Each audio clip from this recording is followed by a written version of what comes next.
दीदी जी, किसी विशेष एक आत्मा के कड़ा कार्मिक अकाउंट होता है।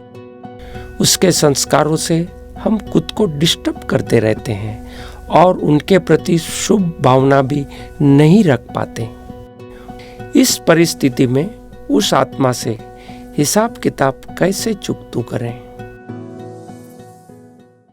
अच्छा प्रश्न है कि हम सब के साथ बहुत अच्छी तरह से चलते हैं, हमारा व्यवहार बहुत ठीक होता है, परंतु कभी कभी कोई आत्मा के साथ कहाँ किसी न किसी बात पर टकराव होता है, मतभेद हो जाता है। तो संस्कार हमारा अच्छा है मिलनसार रहने का, परंतु फिर भी वो कहाँ से पता नहीं कैसे उस आत्मा के प्रति हमारा व्यवहार ऐसा होता है, अपसेट हो जाते हैं, डिस्टर्ब होते हैं। तो क्या करना चाहिए? तो अभी हम देखें तो एक्चुअली हमारा संस्कार की जड़ को, हमारे संस्कार को कि हम डिस्टर्ब ना हो, सेंसिटिव ना रहें, साक्षी होकर के देखें, ये पाठ पढ़ाने के लिए और जड़ को उखाड़ने के लिए ये कोई आत्मा एक टेस्ट रूप में हमारे सामने आती है। वास्तव में ये बहुत बहुत इम्पोर्टेंट है कि हमको ये सामने मिरर मिला। उस समय ये नहीं कि इसके साथ से ऐसा होता है, इसके साथ ऐसा होता है, इसके साथ होता है, तो हिसाब किताब है। मिसाल के तौर पर चलो ऐसा कहें, किसी के साथ बाकी के साथ मेरा कोई हिसाब किताब नहीं है, पर इसके साथ पता नहीं क्या हिसाब किताब है। अच्छा हिसाब किताब है तो फिर चुकतू करना ना। हिसाब कुछ अभी किताब में बाकी है तो चुकतू कैसे करना है? चुकतू यही करना है क्योंकि मैं उनकी कुछ नेचर को पसंद नहीं करती हूँ। उनकी जो व्यवहार है वो मेरे हिसाब से वो ठीक नहीं है, या जो उस आत्मा को किसी प्रकार की कुछ ऐसा है जो करते कुछ नहीं है पर चाहते बहुत कुछ है। करने हम किया, हमने क्रेडिट वो लेना चाहते हैं, तो उनके साथ फिर या अपनी बढ़ाई बहुत दिखाते हैं, तो हम उनके अवगुण को सहन नहीं कर सकते। अंदर तो यही है, हमको उनका अवगुण चुभता है। अच्छा अब उनका अवगुण है तो मुझे उस अवगुण को निकालने के लिए अपना गुण यूज करना तो रहम चाहिए ना। और पता है कि ये सच्चाई नहीं है तो फिर इसी हिसाब से मुझे दया की भावना रखनी है। और अपने गुण से और सूक्ष्म बात है कि ये सब हमारा टकराव क्यों होता है कि हम अपने गुण से उनके अवगुण को कंपेयर कर रहे हैं। तो है तो हमारा अहंकार ना, हमारा अभिमान है। ये इतना भी इनको नहीं समझ में आता है, ये ऐसे व्यवहार करती हैं या ये ऐसे बोलते हैं या इस प्रकार से अपना शो करते हैं झूठ कर, तो हम हमारे अंदर वो सच्चाई है, हम उनको उनकी दिखावे को नहीं पसंद कर रहे। तो ये पता है हमको अवगुण है।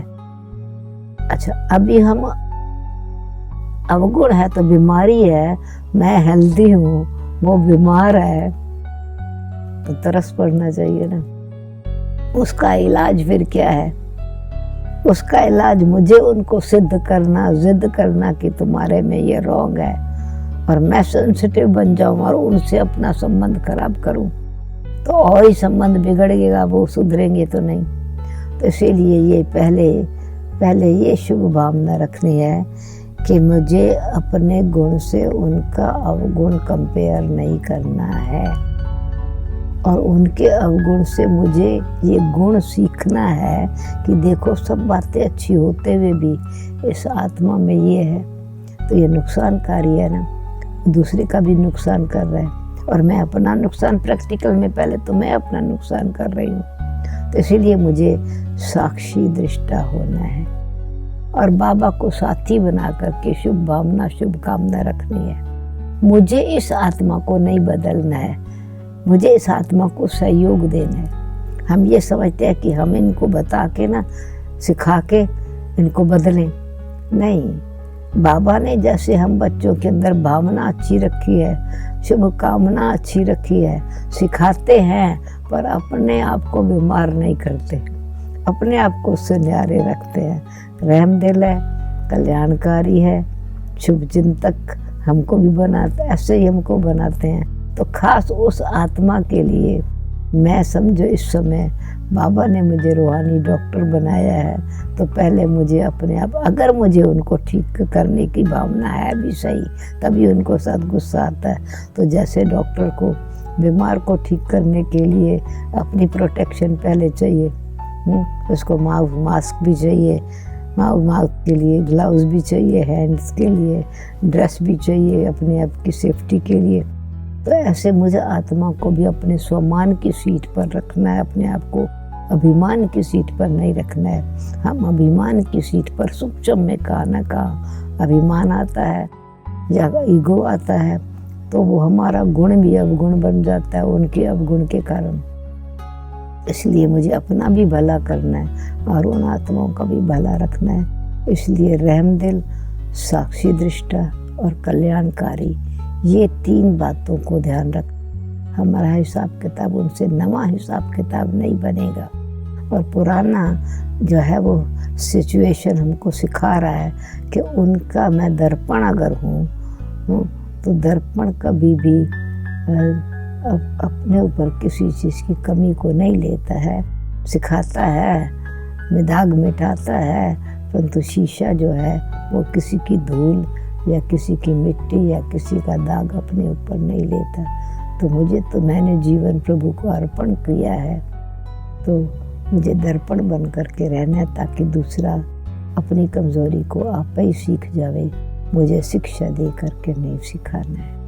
और बढ़ाई मेरी फिर क्या है कि अपनी बढ़ाई को बोल के बढ़ाई सिद्ध नहीं करनी है। क्यों? निर्माणता ही निर्मलता है, निर्मलता ही महानता और निर्माणता है। फिर अगर हमने शुभ भावना से कहा, अपने आप को थोड़ा चेंज करेंगे तो दिखाई भी नहीं पड़ेंगे, धीरे धीरे साक्षी दृष्टा डिटैच हो जाते हैं। मेरा टाइम वेस्ट हो रहा है, अपने पर ध्यान देते हैं तो धीरे धीरे उनकी कमी पर ध्यान देना हम बंद कम कर देते हैं, तो हमको दिखाई कम पड़ता है, वो भी उसका भी उनको असर पड़ता है।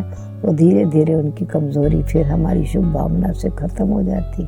हम देखते हैं तो हम जैसे और ही उसको कमज़ोर कर रहे। इतना जब अटेंशन रहे दृष्टि से में भी भावना, शुभ भावना, वृत्ति में भी शुभ भावना, इसको कहते हैं शुभ भावना, शुभ कामना से अपना बचाव और दूसरों का कल्याण। तो हिसाब किताब चुक तो कर रहे हैं ना शुभ भावना और शुभ कामना से। ओम शांति।